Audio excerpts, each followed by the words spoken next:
व्याख्या में अब तक मैंने आप लोगों को ये बताया कि शास्त्रों वेदों के अनुसार जो ऐसा कहा जाता है कामनाओं का परित्याग कर दो तो पूर्ण काम बन जाओगे, यह असंभव है। तो कामनाओं की जननी माया है और माया भगवान की शक्ति है और वो भगवान की शक्ति भगवत कृपा से ही जा सकती है। फिर विचार किया गया कि शास्त्रों वेदों में ऐसा भी कहा गया है कि उपासना करने से जीव पूर्ण काम हो जाएगा, तो उसमें भी ये समस्या आई उपासना भी तो मन को ही करना है। यदि मन में संसारी कामना का आधिपत्य है तो ईश्वरीय कामना फिर हम किस मन से करेंगे? मन तो दो चार नहीं हुआ करते। पश्चात फिर समाधान किया गया कि हमारा जो स्वभाव है कामना बनाने का वो आनंद प्राप्ति के लक्ष्य को लेकर ही है। अतएव हम पहले गंभीरता पूर्वक ये समझ लें कि संसार में आत्मा का सुख नहीं है, क्योंकि संसार मटीरियल है, प्राकृत है और शरीर इंद्रिय मन बुद्धि ये सब भी प्राकृत है। अतएव आत्मा का सुख परमात्मा से ही प्राप्त होगा।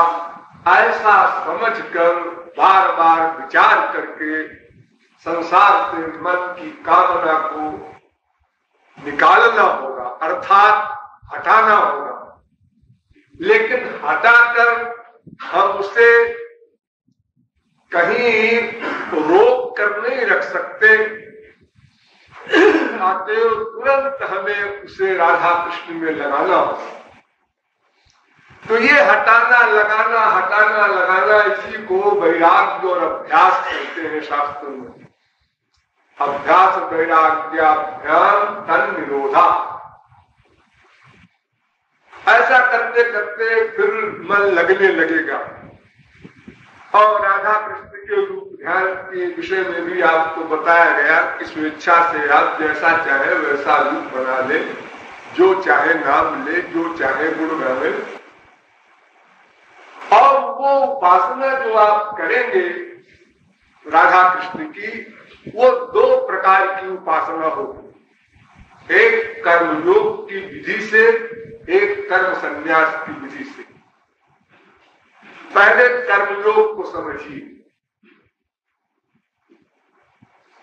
कर्मयोग शब्द में दो शब्द हैं, एक कर्म, एक योग। ये नाम तो आप लोगों ने बहुत सुना होगा, नास्तिक लोग भी इस नाम को सुनते हैं। कर्मयोग, कर्मयोग, कर्मयोग। क्या बलाय है कर्मयोग? पहले कर्म को समझिए। कर्म क्या है? बहुत प्रकार के कर्म होते हैं।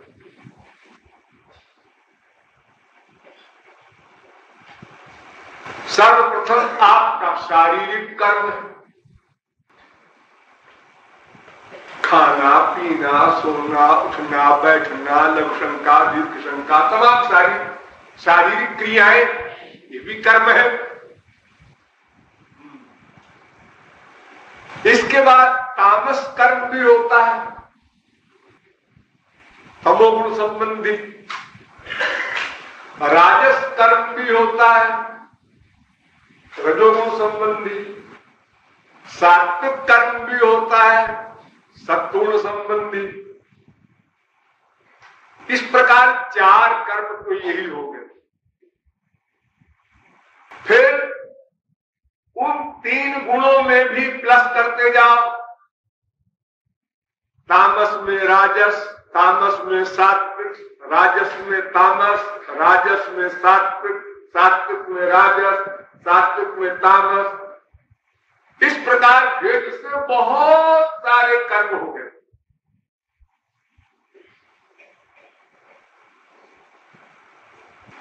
तो कर्मयोग का मतलब हुआ क्या? यहां कर्म शब्द से क्या अर्थ लगाया जाए? कर्म माने कोई भी कर्म। शंकराचार्य ने अर्थ लगाया सर्वधर्मान परित्यज्य इस श्लोक के भाष्य में कि धर्मान का मतलब है सर्व कर्मान संत्यज्य, सब कर्मों को छोड़कर। इसका मतलब अर्जुन युद्ध भी न करे, युद्ध भी तो एक कर्म है। अगर सब कर्मों को छोड़ देने का आदेश देती है गीता सबके अंत में, तो फिर गीता का एम क्या हुआ? गीता का एम तो है अर्जुन से युद्ध कराना। प्रथम अध्याय में अर्जुन कहता है मैं युद्ध नहीं करूंगा। क्यों? कोई रीजन हो, गलत अर्जुन ने जो रीजन बताया, उस रीजन को काटने के लिए 18 अध्याय का लेक्चर हुआ श्री कृष्ण का।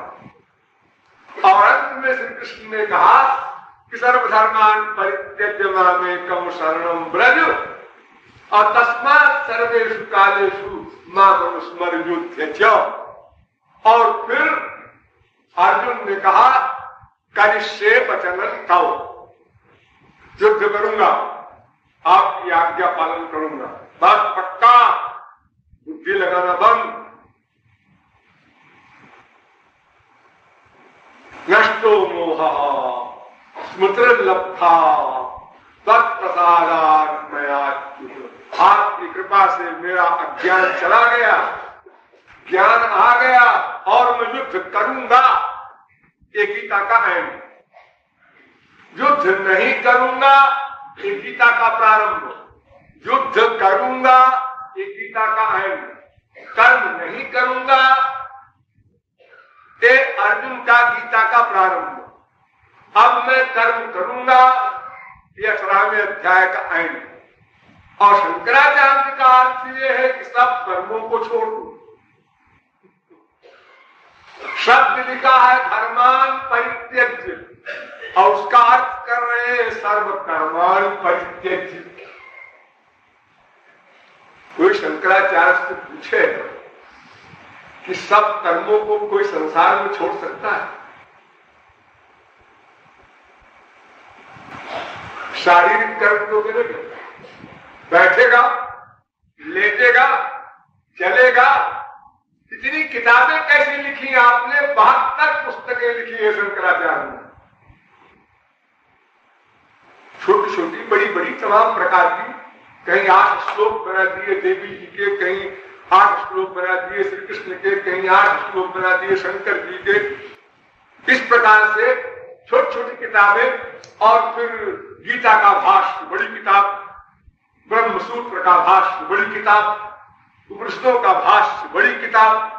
इतनी सारी किताबें आपने लिखी तो उसमें हाथ भी लगा, आंख भी लगी, खोपड़ी भी लगी। ये कर्म कैसे किया आपने? आपने भिक्षा भी मांगा, रोटी भी खाया, सब किया, शास्त्रार्थ भी किया आपने मंडन मिश्र से। हाँ, सब किया। आप कर्मों को छोड़ने वाला कर्म कौन सा किया? कौन सन्यासी ऐसा पैदा हुआ है जो कोई पूर्णतया कर्म का परित्याग कर दे? नहीं देहवृता शक्यम त्यक्तुम कर्माण्यशेषतः। गीता में भगवान ने अर्जुन से कह दिया है, अर्जुन कोई भी व्यक्ति समस्त कर्मों का परित्याग नहीं कर सकता, इम्पॉसिबल। कर्म का परित्याग हो ही नहीं सकता पूर्णतया। हाँ, तामस कर्म का परित्याग कर दिया, राजस कर्म कर रहा है। दोनों राजस तामस का परित्याग कर दिया, सात्विक कर्म कर रहा है। कोई न कोई कर्म तो करेगा, अच्छा करे बुरा करे कुछ तो करेगा। कर्म ना करना ये पॉसिबल नहीं। आप कहेंगे हम लेट जाएंगे, ये भी कर्म है। रजाई ओढ़ लेंगे, ये भी कर्म है। आंख बंद कर लेंगे, ये भी कर्म है। सब कर्म कहलाते हैं। मन से सोचेंगे, ये भी कर्म है। मानस कर्म भी होता है, चाक्षुष कर्म होता है, वाचिक कर्म होता है, हर प्रकार के कर्म होते हैं। कर्म रहित कोई शरीरधारी नहीं हो सकता। स्वयं शंकराचार्य एग्जाम्पल है, इतने सारे भाष्य लिखे हैं, इतनी किताबें लिखे हैं, जगह जगह घूमे हैं, गए हैं, कश्मीर भी गए शास्त्रार्थ करने, दक्षिण में गए शास्त्रार्थ करने, और शास्त्रार्थ में हार गए मंडन मिश्र की बीवी से, तो फिर शरीर छोड़ दिया अपना, फिर एक मरे हुए राजा के शरीर में प्रवेश किया। मंडन मिश्र को जब हरा दिया और मंडन मिश्र की बीवी बनी थी जज, और बीवी ने निर्णय दे दिया कि हमारे पति हार गए। जब हार गए, जगत गुरु की उपाधि दो शंकराचार्य को। तो बीवी ने कहा कि नहीं, हमको जीतो, अभी तो तुमने आधे शरीर को जीता है, हमसे भी शास्त्रार्थ करो। तो मंडन मिश्र की बीवी ने काम शास्त्र संबंधी प्रश्न किया, और शंकराचार्य अविवाहित तो काम शास्त्र से अपरिचित, प्रश्न का उत्तर नहीं दे सके। शंकराचार्य ने कहा कि उनको 1 साल का समय चाहिए, फिर मैं आपके प्रश्न का उत्तर दूंगा। तो उनकी स्त्री ने सोचा कि 1 साल में कैसे उत्तर देंगे, क्योंकि विवाह कर नहीं सकते। सन्यासी होने के बाद कोई गृहस्थ नहीं हो, गृहस्थी सन्यासी बन सकता है, इतना इम्पॉसिबल है। लेकिन शंकराचार्य ने अपनी चाल चली। एक कोई राजा उसी समय मर गया था, तो अपने शरीर को योग शक्ति से एक गुफा में रख दिया, और शिष्यों से कहा तुम पहरा देना, कोई जानवर खाने न पाए इसको। और अपनी योग शक्ति से हम इसमें ये शक्ति दिए दे रहे हैं कि सड़ेगा नहीं शरीर, इसी प्रकार बना रहेगा, अरे तुम बाहर की रक्षा करना तुम लोग, मैं साल भर बाद शरीर में फिर आ जाऊंगा। और तुम मरे हुए राजा के शरीर में घुस गए और राजा जिंदा हो गया। उनके लड़के, उनकी स्त्रियां सब समझे कि राजा साहब जिंदा हो गए। और ये शंकराचार्य थे। अब राजा की सब बातें जो थी वो तो इनकी रही नहीं। बेटा कुछ पूछे ये कुछ जवाब दे, ऐसे आजकल पत्नी स्त्री कोई क्वेश्चन करे आजकल पत्नी जवाब दे। तो लोगों ने यह समझा कि बीमारी अधिक हो गई है, कुछ गड़बड़ हो गया है, लेकिन जीवित तो हो गए, कोई बात नहीं। अभी बेचारे अंदाज पर जवाब दे।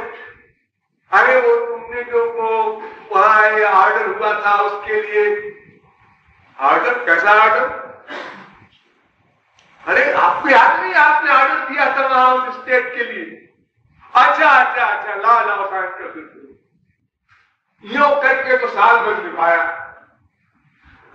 और उन सब स्त्रियों में पति बन करके, शरीर तो राजा का था और इंद्रिय मन बुद्धि सब कुछ सूक्ष्म जितना था शंकराचार्य का था, तो उन सब स्त्रियों के पति बने रहे और साल भर स्त्री संबंधी काम शास्त्र की पूरी योग्यता प्राप्त की। और उसके बाद अपने सूक्ष्म शरीर को उस शरीर से निकाल दिया, यानी राजा मर गया। अरे वो तो मरा था पहले ही बेचारा। अपने शरीर में चले गए और वहां से लौट कर आए। उन्होंने कहा हाँ अब आप क्वेश्चन कीजिए क्या करती है। उनकी स्त्री ने कहा साल भर में क्या कमाल किए होंगे। अरे हमारे प्रश्न का उत्तर तो वही दे सकता है जो स्त्री पति के मिलन को 1000 बार करके अनुभव किया। शंकराचार्य ने उत्तर दे दिया, वो भी हार गए और मान लिया उसने कि हाँ हार मानते हैं, लेकिन आपने ये कैसे किया? तो शंकराचार्य ने कहा इससे आपको क्या मतलब, आपने कैसे किया? शास्त्रार्थ में आप हार गए कि नहीं?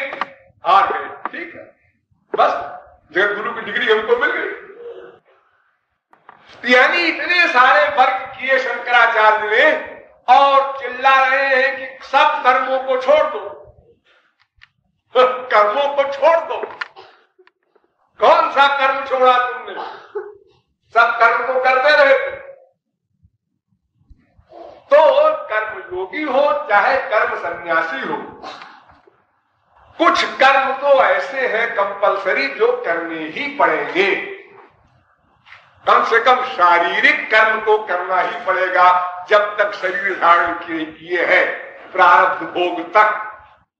भगवत प्राप्ति करने के बाद भी महापुरुष को जब तक शरीर धारण किए है तब तक शरीर संबंधी यात्रा की पूर्ति के लिए जो भी खाना पीना आदि शारीरिक क्रियाएं हैं वो करनी पड़ेगी, नेचर का नियम। हाँ, इस शरीर को छोड़कर तुम चले जाओ तो सिद्ध परमहंस को भी प्रारब्ध भोग तक शरीर रखना पड़ता है। ना भुक्तम क्षीयते कर्मो, वो चाहे ज्ञानी हो चाहे विज्ञानी हो चाहे परमहंस हो, कोई भी हो, प्रारब्ध भोग करना पड़ेगा सबको, ये कानून। और प्रारब्ध भोग तक शारीरिक कर्म होंगे ही। मुक्त हो गया उसके बाद छुट्टी है उसकी। तो कर्म बहुत प्रकार के होते हैं, लेकिन यहां पर जिस कर्म शब्द का प्रयोग किया गया है कर्मयोग में, उसमें सब प्रकार के कर्मों का वर्णन। कोई भी कर्म हो, सात्विक हो, राजस हो, तामस हो, शारीरिक हो, कोई कर्म हो, इंद्रियों का कोई वर्ग हो, उसका नाम कर्म। अच्छा कर्म हो चाहे बुरा कर्म हो, किसी पर दया करना हो चाहे मर्डर करना हो, दोनों कर्म का नाम कर्म। बस इतना समझो। और केवल कर्म की परिभाषा जब करेंगे आप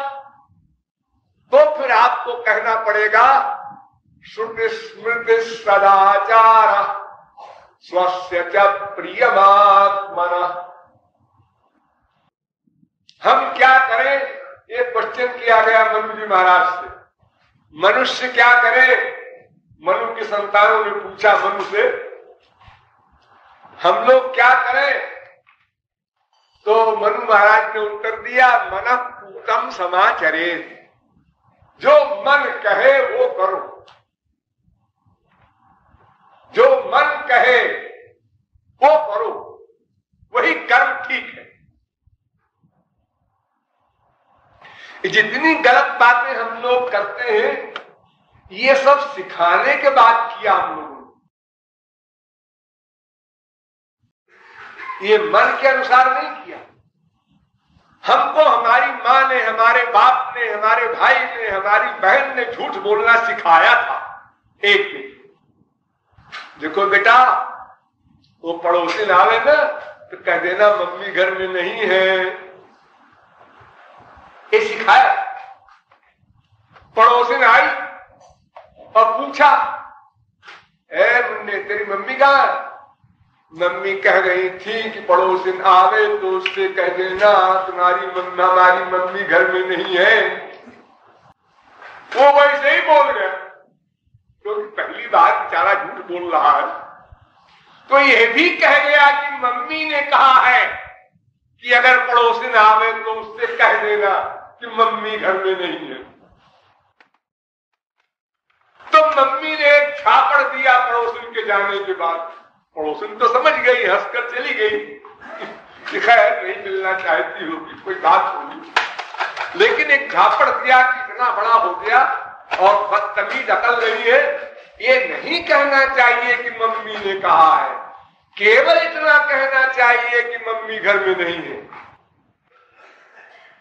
देखो, अपनी आत्मा के विपरीत वो बेचारा डर के मारे, मार के कारण ऐसे झूठ बोला।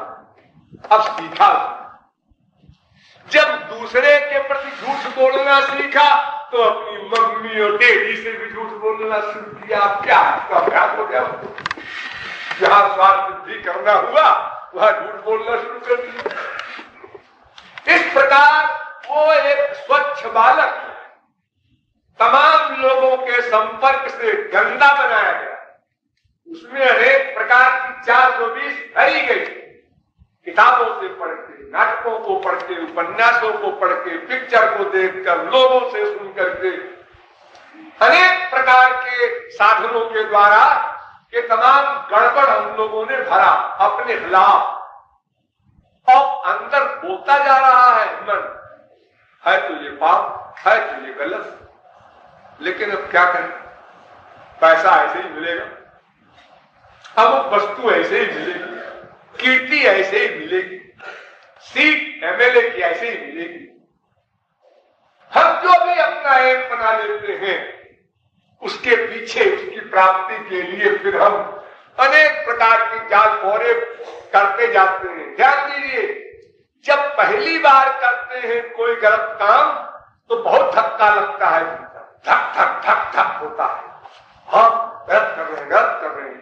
दूसरी बार वो धक धक कम हो जाती है, तीसरी बार और कम, चौथी बार कॉमन, फिर तो तेरी कसम, मेरी कसम, भगवान कसम, इनका कसम। अच्छा अभ्यास हो जाता है कि उसमें कोई मेहनत ही नहीं, जैसे खिलवाड़ तमाशा है। हमारे गांव में आप लोग तो नागरिक है, अगर माओ की गालियां सुने बच्चों के प्रति तो आप दांत तले उंगली दबाएंगे। हमारे गांव में इस प्रकार की गाली मां देती है अपने इकलौते बेटे को, तेरी खाट मानिकपुर जाए। ये क्या मतलब है इसका, तू मर जा, ये मतलब होता है। यहाँ मानिकपुर नाम की गंगा जी किनारा है, श्मशान घाट है, तो जितने यहां मरते हैं सब वही ले जाकर जलाते हैं। मां कह रही अपने बेटे के लिए, लेकिन एक कांटा भी चुभ जाए बेटे को तो मां बिरबल हो जाए, इतना अटैचमेंट भी है। लेकिन शब्द ऐसा भयानक बोले जा रही है कि जैसे कोई खिलवाड़ तमाशा है, उससे कोई फीलिंग नहीं हो रही। चीजें जो प्रारंभ में विचित्र लगती थी वो धीरे धीरे अभ्यास में आकर के वो फीलिंग में ही नहीं आती। हैबिट कहते हैं, आदत पड़ जाती है। आप सब लोगों की ऐसी बहुत सी आदतें हैं, एक दो चार नहीं है। आप लोगों ने रीड नहीं किया होगा, सबका एक हाल है। नर्मदा के कंकर सब संकर। ऐसा नहीं है कि पड़ोसी ऐसा है मैं ऐसा नहीं हूं, आप सब लोग ऐसे हैं 10%। बहुत सी गड़बड़ियां आप लोग करते करते करते करते इतने अभ्यस्त हो गए हैं कि अब आपको फीलिंग ही नहीं होती हम गड़बड़ी कर रहे हैं, वो आदत में आ गया। हम बहुत सी जेलों में भी लेक्चर देने गए हैं बहुत पहले, और बड़े बड़े डकैतों से हमने पर्सनल टॉक भी की है, कुछ शौक काम, उनसे भी हमने बातें की है और प्राइवेट पूछा है क्यों भाई तुम मर्डर करते हो, ऐसा करते हो, ऐसा करते हो, तुम्हें कुछ फीलिंग नहीं होती?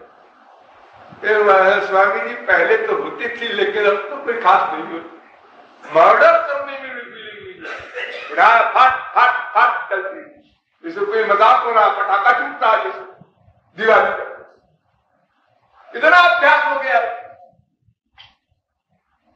कोई भी वर्क हो, मैंने आप में इशारा किया था ना कि जो लड़की एक लड़के के लगातार देखने पर क्रोध में आग बबूला हो गई थी, जब वही वेश्या बन गई तो वो मनाती है कोई लड़का मेरी ओर देखे। इतना अभ्यास उसका बदल गया, उल्टा हो गया। तो मनपूतम समाचरे, जो मनु महाराज ने कहा कि मन जो कहे वो करो, इसका मतलब क्या होगा? फिर तो हम लोगों का सर्वनाश निश्चित है, क्योंकि मन जो कहे वो करो। तो मन तो बिगड़ा हुआ है, वो तो तामस कर्म के लिए अधिक कहेगा, राजस के लिए और कम, और सात्विक के लिए तो बहुत ही कम, और भगवत संबंधी कर्म के लिए तो शायद ही कहे। लेकिन प्रारंभ में जो मन ने आपके कहा वो सही था, सच बोलना चाहिए, ये प्रारंभ में आपके मन ने कहा था, वो मनःपूतम है। अथवा वर्तमान काल में भी आप झूठ बोलते तो है, लेकिन आप दूसरे के झूठ बोलने पर इतराज करते। ये क्यों? अगर आप झूठ बोलते हैं दिन में 50 बार, तो आपसे अगर एक झूठ कोई बोला, बाप माँ बेटा स्त्री पति, तो आपको फीलिंग क्यों? आपको तो खुश होना चाहिए, क्योंकि आपकी पार्टी का आदमी हो गया। आप दूसरे के यहाँ का सामान चुरा के लाते हैं, और अगर चोर के घर में चोरी हो गई तो इतराज क्यों? खुश होना चाहिए कि भाई वाह कमाल है, अरे मेरे घर में भी चोरी हो गई, ये मेरी तरह का कोई आदमी है, मेरी पार्टी का है, उसे खुशी होनी चाहिए चोर को।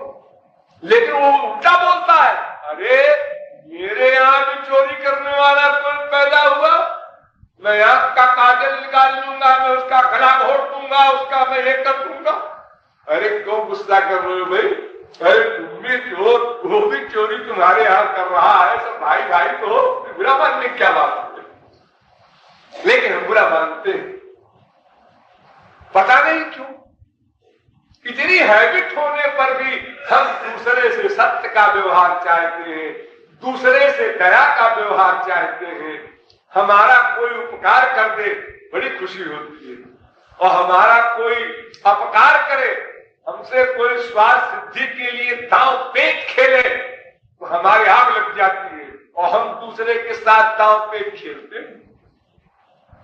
टैक्सी में लगाते, छल कपट अनेक प्रकार की एक्टिंग सब करते हैं। इसलिए शास्त्रों ने कहा भाई देखो, मनःपूतम का मतलब होता है श्रुति स्मृति सदाचारः स्वस्य च प्रियमात्मनः। तुम्हारा मन अनादिकाल से बिगड़ा हुआ, इसलिए शुद्ध मन का जो मनःपूतम शुद्ध मन जो कुछ कहे वो करो। तो शुद्ध मन हमारे पास कहाँ है कि उससे हम पूछे शुद्ध मन कहाँ है?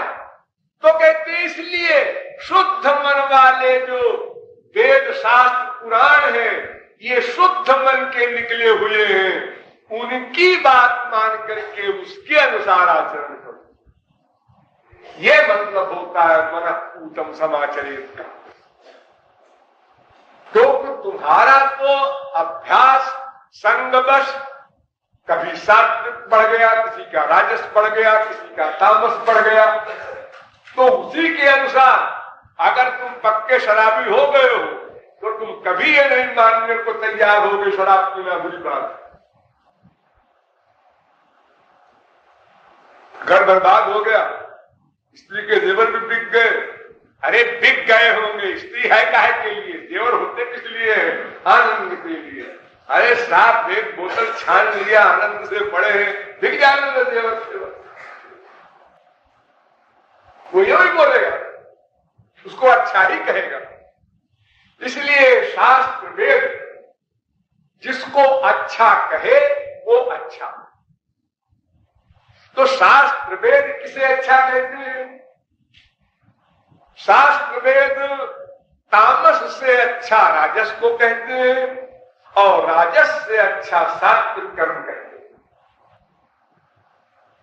3 प्रकार के कर्म है ना माया संबंधी। तो सात्विक कर्म को शास्त्र वेद अच्छा कर्म कहते हैं। इसी को पुण्य कहते हैं संसार में, इसी को शुभ कर्म कहते हैं, इसी को धर्म कहते हैं और इसी को शुद्ध कर्म कहते हैं।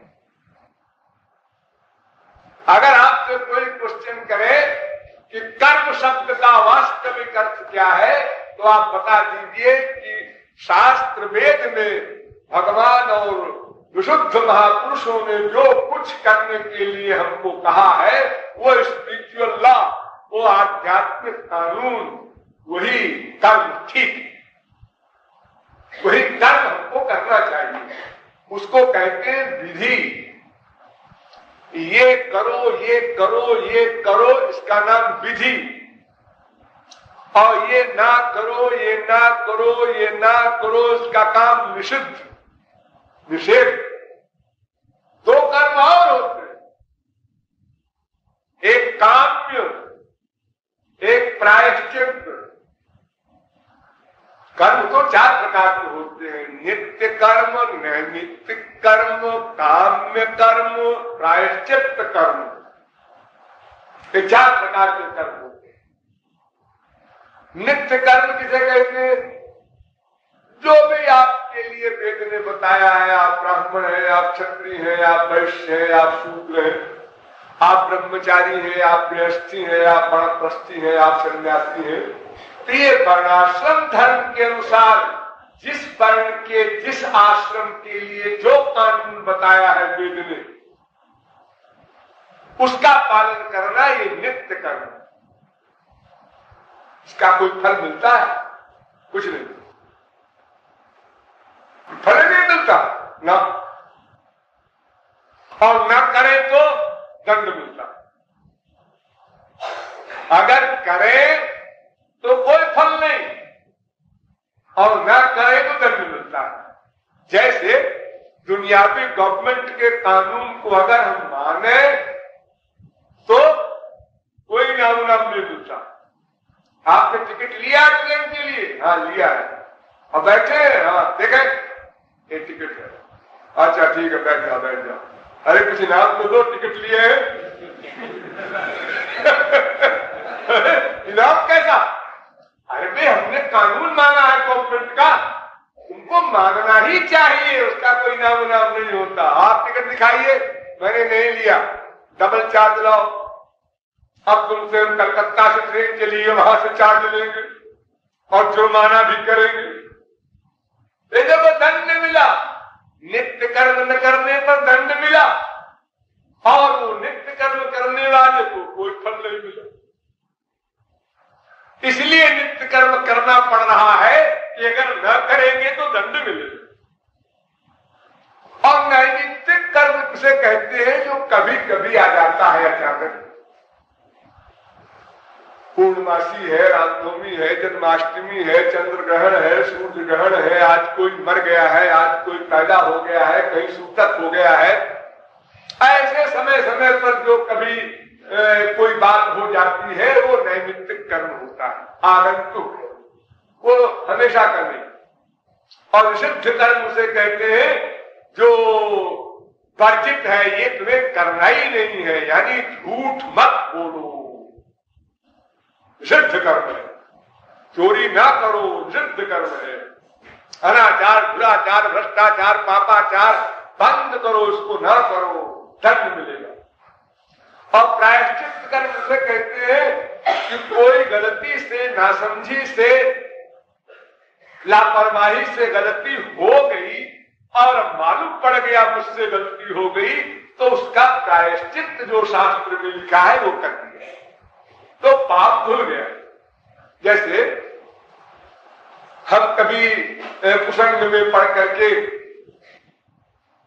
गलती कर जाए, बिना टिकट लिए ट्रेन में बैठ गए, तो फिर अब तो जो उसका दंड है उसको भोगने पड़ेगा। तुम गार्ड से ही कह देते कि भाई देखो हम यहां बैठ रहे हैं, तो भी कुछ काम चल जाता। लाट साहब की तरह बैठ गए। आगे मैं चैलेंज करता हूं, मैं हर नामगंज से बैठा हूं। अरे भाई तो कोई भी कह सकता है मैं पिछले स्टेशन पर बैठा हूं ये कहने से काम नहीं चलेगा। ये 4 प्रकार के कर्म शास्त्रों वेदों ने बताए हैं, लेकिन 2 प्रमुख है, विधि निषेध। ये करो, ये ना करो, बस 2 प्रकार के प्रमुख कर्म है। और करो में क्या है? सात्विक कर्म, यानी जिसको अच्छा कर्म कहते हैं, जिससे स्वर्ग मिलता हो, उसका फल स्वर्ग है। पुण्येन पुण्यलोकम नयति, पापेन पापम। जो सात्विक कर्म करता है, शुभ कर्म करता है, उसको स्वर्ग मिलता है। अगर विधिवत किया तो शर्त है उसमें बड़ी कड़ी। अगर सब विधि भी ठीक है और एक स्वर में गलती हो गई तो फल उल्टा, करने वाले का ही नाश हो जाएगा। इतना कड़ा नियम। जैसे एक छोटा सा मंत्र है, वेद मंत्र, आप लोग सब जानते होंगे, गायत्री मंत्र कहते हैं उसको। तत्सवितुर्वरेण्यं भर्गो देवस्य धीमहि धियो यो न प्रचोदयात्। सब बोलते हैं, सब जानते हैं, सब पढ़ते हैं, लेकिन इसको ऐसे जप करने का आदेश नहीं है, इसका उच्चारण अलग है। अगर सालों आप लोग मेहनत करें तो भी सही सही नहीं बोल सकते, मेरा चैलेंज। मैं बोल के बताऊं, हम भर्गो देवस्य धीमहि धियो यो न प्रचोदयात्। ये है इसका स्वर मंत्र सही। अब तेज स्पीड में बोलेंगे तो भी सही बोलेंगे। हम भर्गो देवस्य धीमहि धियो यो न प्रचोदयात्। जब भी करोगे तो भी यही स्वर से बोलना चाहिए आपको।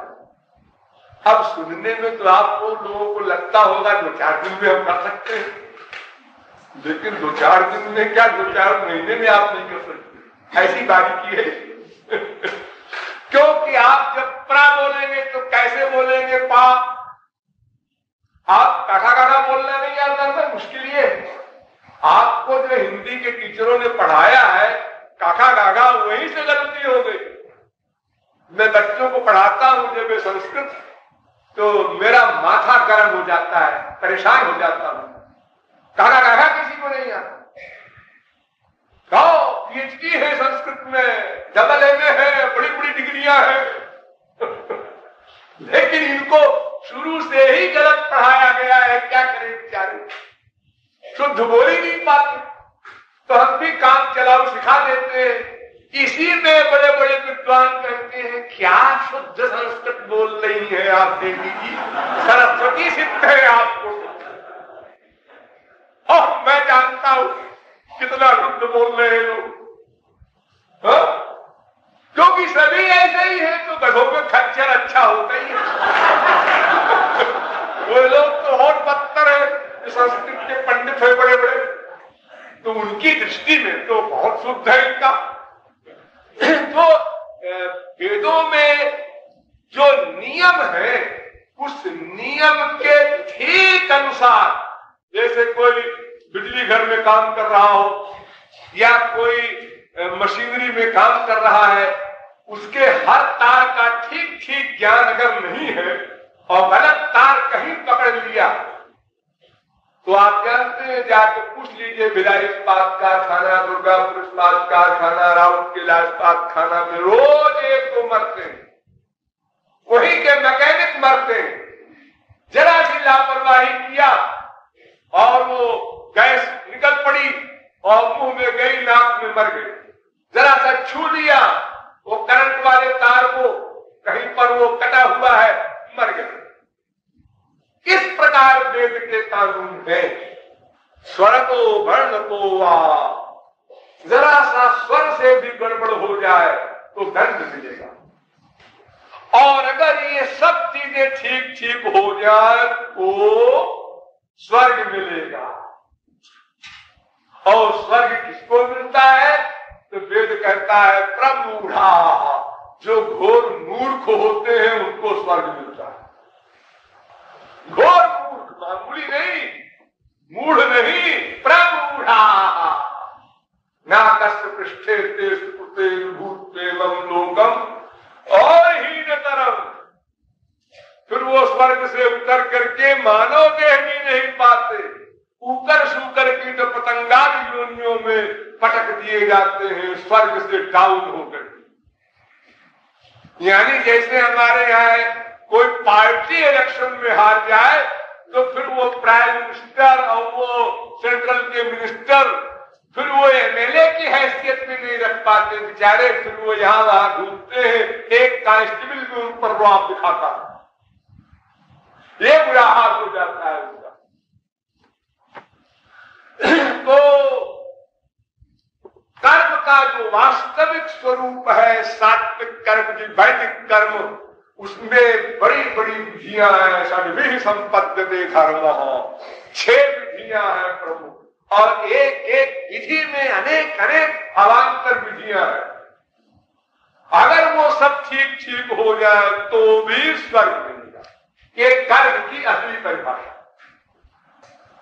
लेकिन ये कर्म वैदिक कर्म। अगर किसी राक्षस से पूछोगे तुम कर्म की परिभाषा करो तो इसकी उल्टी करेगा। जो जो निषिद्ध कर्म आप बता रहे हैं उसको कहेगा ये विधि है, और जो जो आप विधि कर्म बता रहे हैं वेद के, उसको वो कहेगा निषिद्ध कर्म। उसकी परिभाषा अपनी अलग है।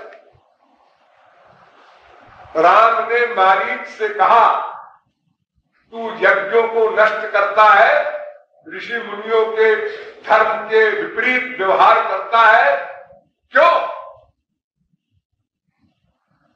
मारीच ने कहा तुम ये प्रश्न करने वाले होते हो कौन? तो राम ने कहा मैं क्षत्रिय हूं, मेरा धर्म है ब्राह्मणों के धर्म की रक्षा करना, इसलिए मैं प्रवचन कर रहा हूं। अच्छा, तो तुम धर्मात्मा हो? हाँ बिल्कुल, धर्म के रहस्य को जानते हो? बिल्कुल जानता हूं। धर्म मुझसे उत्पन्न होता है, मैं धर्म का पिता हूं, वेद करता हूं, वेद विद, वेद कृत, वेद वेद, तीनों डिग्री मेरी। यानी वेद को जानने वाले भी भगवान, वेद के बनाने वाले भी भगवान, और वेद से जानने योग्य भी भगवान। 3 डिग्रियां हैं उनके पास। तो मारीच ने कहा, लेकिन मुझे बड़े अफसोस के साथ कहना पड़ता है कि आप धर्म नहीं जानते। तो हमने कहा, क्या बकता है, मैं ठीक कह रहा हूं।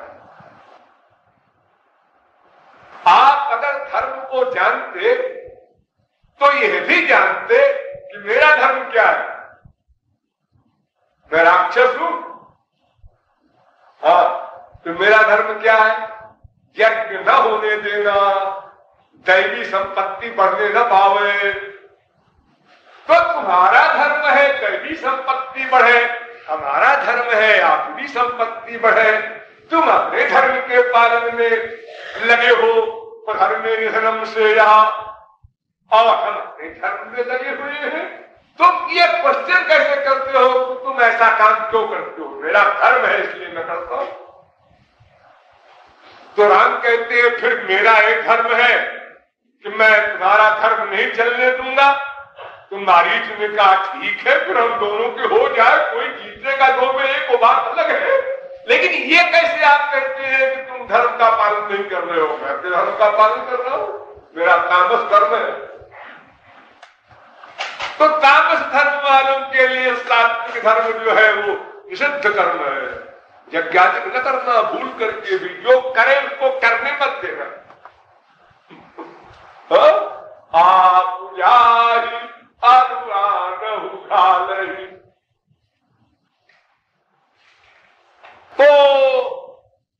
यह कर्मयोग में तो सभी कर्म है।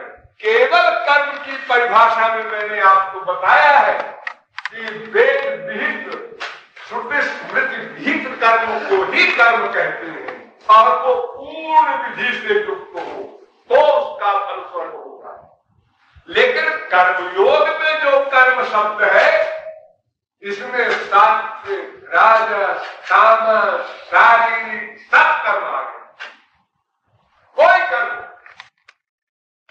और वो पूर्ण विधि से युक्त हो या 50% विधि उसमें हो या 20% विधि हो, इससे भी कोई संबंध नहीं। कर्मयोग में बढ़ जाए, हाँ,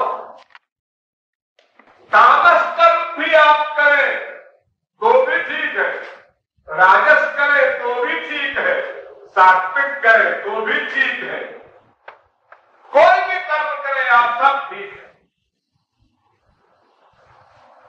क्योंकि तामस कर्म करेंगे तो नरक मिलेगा। अभी आपने बताया पापेन पापों उभाभ्याम्यो मनुष्य लोकम, और अगर पाप पुण्य मिक्सचर करेंगे तो मनुष्य लोक मिलेगा। तो इन कर्मों के अनुसार फल मिलेगा। तो आप तो कहते हैं चाहे तुम पाप करो चाहे पुण्य करो, चाहे सात्विक कर्म करो चाहे राजस करो चाहे तामस करो, और चाहे तुम उसके नियम का पालन 1% करो चाहे 10% करो, ये भी यार स्वल्पम अप्यस्त धर्मस्य त्रायते महको भया। थोड़ा भी विधि पालन कर दो या ना करो, ये अच्छा है, हाँ अच्छा है, लेकिन इसमें योग लगा है। योग माने क्या होता है? आजकल योग माने आसन, व्यायाम, योगा क्लास आप लोगों ने, बहुत से लोगों ने ज्वाइन किए होंगे, 2-4 महीने का होता है। कहीं नाक से पानी पीना, कहीं बत्ती निकालना, कि क्या बातें सिखा देते हो, पेट साफ करना, आंखों को साफ करना, एनिमा लेना, और पानी पी करके उसको भी बाहर निकाल देना, और 2-4-6 आसन सिखा देना। योगा में होता है कर्नाटक, ये नहीं है योग। मैंने एक दिन बताया था आपको, संयोगो योग युक्तो जीवात्म परमात्मनो, जीवात्मा परमात्मा का मिलन हो उसका नाम योग। योग माने मिलन। तो जीवात्मा परमात्मा का सदा से है ही। होना क्या है? एक मन बुद्धि का मिलन, यानी आपके मन का अटैचमेंट 100% भगवान में हो निरंतर। अर्जुन को यही कर्मयोग बताया श्री कृष्ण ने। काम तो हत्या का, इतना बुरा काम, इतने को हत्या करना, लाखों करोड़ों की हत्या की अर्जुन ने, और सब जिनकी हत्या की पुरुषों की, उनकी स्त्रियां विधवा हो गई।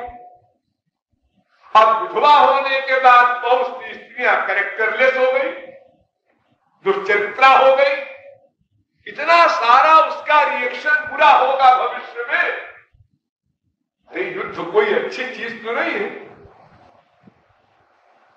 ये अर्जुन ने स्वयं किया, और गवाही करोड़ों। लेकिन श्री कृष्ण ने जो भगवान बने हैं, उन्होंने अपने बही खाते में कुछ लिखा ही नहीं। अरे दफा 323 में नहीं लिखा, मर्डर वगैरह की बात कौन करता? क्यों? इसलिए कि योग था उसके मन का श्री कृष्ण में। तस्मात् सर्वेषु कालेषु मामनुस्मर युद्ध च। लेकिन पहले मामनुस्मर, योग हो जाए, फिर कोई कर्म करो, तुम्हें उसका फल ही नहीं मिलेगा। क्योंकि कर्म की परिभाषा है, जिस कर्म में मन का अटैचमेंट हो उसका नाम कर्म, जिस कर्म में मन का अटैचमेंट न हो उसका नाम एक्टिंग।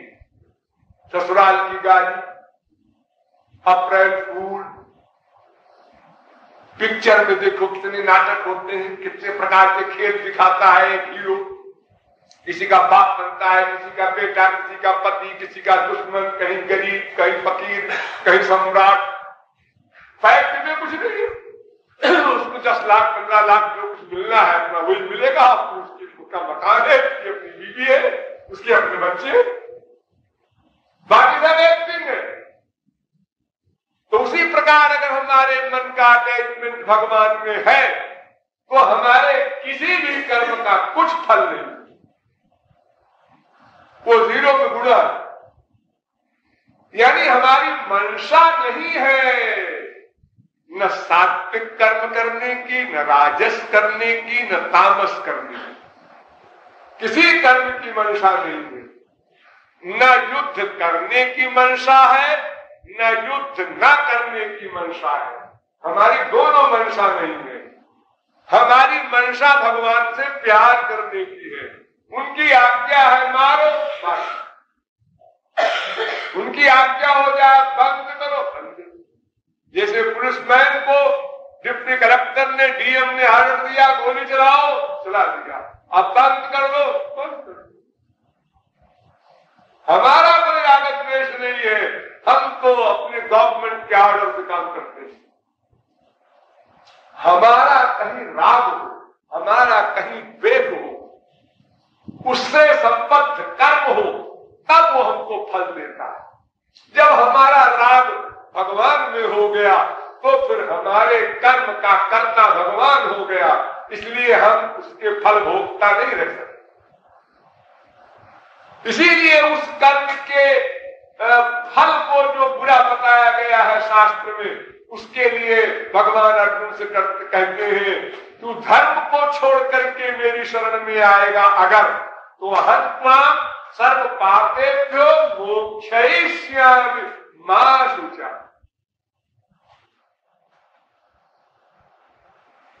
तू चिंता मत कर, मैं सब पाप तेरे जो वेद लोग लगाएंगे, तूने पाप किया, क्या पाप किया हमने?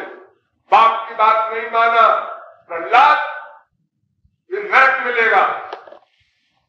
भगवान बीच में आ गए, लेकिन इसने हमको बाप मान लिया है, इसलिए बाप की आज्ञा नहीं माना तो कोई बात नहीं, माफ हो गया। कानून को कानून काटता है, ये फिजिकल धर्म है। माँ बाप बेटा स्त्री पति, ये शारीरिक धर्म है। और भगवान और गुरु से प्यार करना ये आध्यात्मिक धर्म है।